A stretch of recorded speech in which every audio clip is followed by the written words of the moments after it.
Ration দুর্নীতি মামলার সবথেকে বড় আপডেট ইতিমধ্যেই প্রাক্তন খাদ্যমন্ত্রী জ্যোতিপ্রিয় মল্লিক ঘনিষ্ঠ আনিসুর রহমান ও আলিপ নূরকে গ্রেপ্তার করেছে ইডি।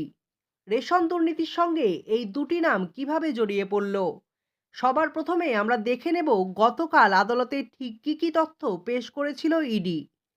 সূত্র মারফত যে খবর পাওয়া যাচ্ছে, প্রাক্তন খাদ্যমন্ত্রীর একটি চিঠি নাকি তদন্তের মোড়কে ঘুরিয়ে দিতে পারে।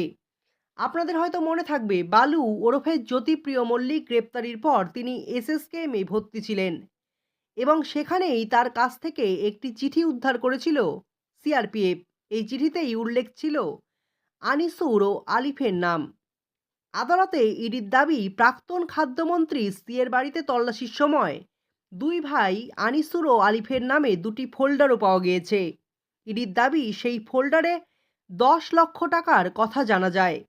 এখানেই শেষ নয়, আরও যে তথ্য উঠে আসছে, বালুর গ্রেপ্তারির পর বিভিন্ন সময়ে বিভিন্নভাবে টাকা দিয়ে সহায়তা করেছে তারা।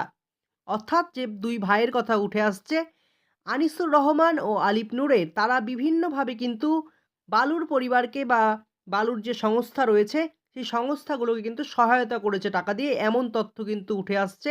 আর এমনটাই মনে করছে কিন্তু তদন্তকারী সংস্থাও।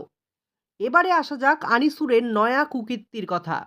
গ্রেপ্তারির 24 ঘন্টার মধ্যে তৃণমূল নেতা তথা জ্যোতিপ্রিয় মল্লিক ঘনিষ্ঠ আনিসুরের নয়া কুকীর্তির সন্ধান পেল ইডি। তদন্তকারীদের অনুমান, কর বাঁচানোর জন্য তার একাধিক আত্মীয়কে রেশন দুর্নীতিতে সামিল করেছিলেন।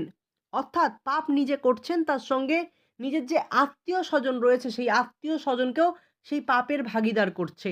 অর্থাৎ কর বাঁচাবে, তার জন্য কি করেছে, এই কর বাঁচানোর জন্য নিজেদের যে আত্মীয় স্বজন রয়েছে তাদেরকেও ইনভলভ করেছে সেই দুর্নীতিতে, এমনটাই কিন্তু মনে করছে তদন্তকারী সংস্থা।